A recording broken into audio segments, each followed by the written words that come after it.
بسم الله الرحمن الرحيم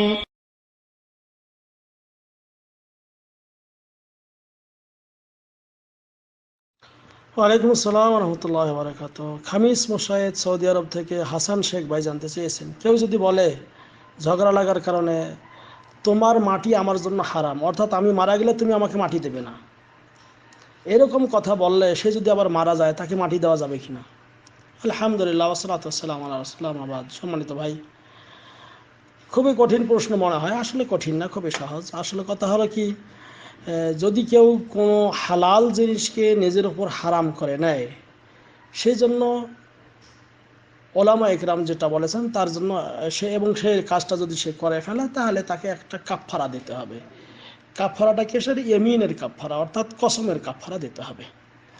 কোনো হালাল জিনিসকে, যেমন মনে করেন আপনি আপনার স্ত্রীকে বললেন তোমার হাতে খাবো না, তোমার হাতে খাওয়া আমার হারাম, তোমার হাতে খাওয়া হারাম, এরপর আবার খাইলেন, তো এটাও কসম। তো ওই রকম কোনো বন্ধুর সঙ্গে ঝগড়া লেগেছে যে তুমি আমাকে মাটি দেবে না, তোমার মাটি আমার জন্য হারাম।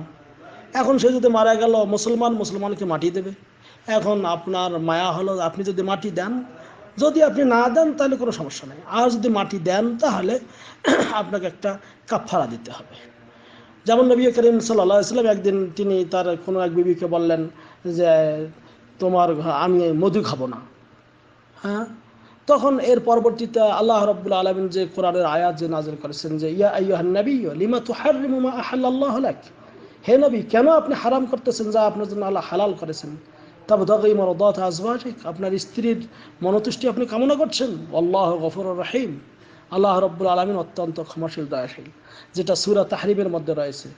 এবং আল্লাহ রাব্বুল আলামিন সেখানে আল্লাহ বলেছেন যে কদ ফারাদাল্লাহু লাকুম তাহিল্লাতা ঈমানিকুম, আল্লাহ রাব্বুল আলামিন তোমাদের এই মানে এই ইয়ামিনকে হালাল করার জন্য, কদ ফারাদাল্লাহ, আল্লাহ ফরজ করেছেন তোমাদের জন্য তাহিল্লাতা ঈমানিকুম, অর্থাৎ তোমাদের কসমকে হালাল করার জন্য আল্লাহ একটা ব্যবস্থা করে দিয়েছেন। আর সেই ব্যবস্থা হলো কি? কাফারা।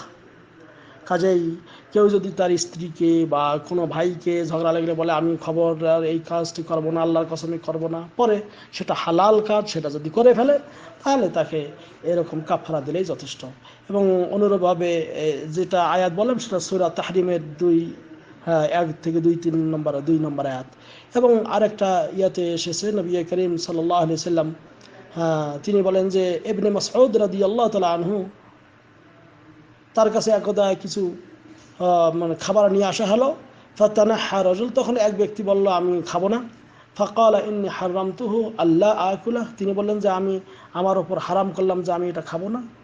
তখন তিনি বললেন এজান ফাকুল ওয়া কাফির আন ইয়ামিনিক, তখন তিনি বলেছিলেন যে ঠিক আছে তুমি খাও এবং তোমার কাফারা দাও। কারণ আল্লাহ রাব্বুল আলামিনের যে একটা বাণী রয়েছে, আল্লাহ বলছেন ইয়া আইয়ুহাল্লাযিনা আমানু, হে ঈমানদারগণ, লা তুহাররিমু তাইয়্যিবাতি মা আহাল্লাল্লাহু লাকুম, আল্লাহ যেগুলো হালাল করেছেন তোমাদের জন্য সেটাকে তোমরা হারাম করিও না।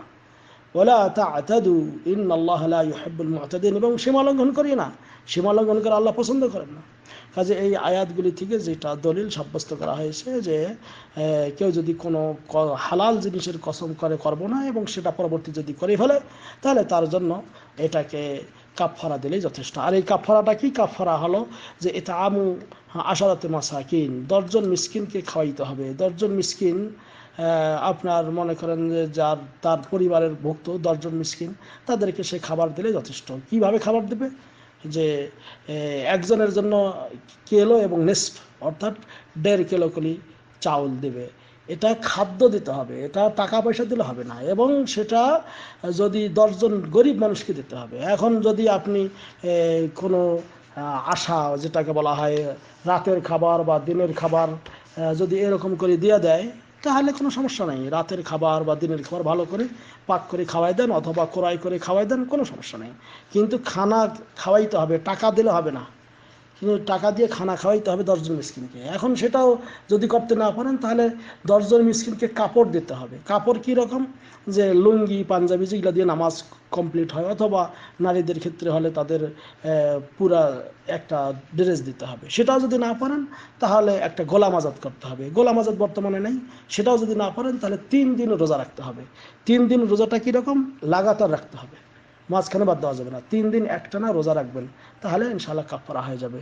আর ওই লোক যদি মারা যাওয়ার পর তাকে মাটি দেয়, তাহলে ইনশাআল্লাহ এই 3 দিন মানে আগে 10 জন মিসকিন খাওয়াবে, না পাইলে কাপড় দেবে, না পারলে গোলাম আজত তো নেই, না পারলে সে এখন 3 দিন রোজা রাখবে। আশা করি ক্লিয়ার হয়েছে। হাজা আল্লাহ আলম বিসওয়াব ওয়া সাল্লাল্লাহু আলা নবিয়িনা মুহাম্মদ। আসসালামু আলাইকুম ওয়া রাহমাতুল্লাহ।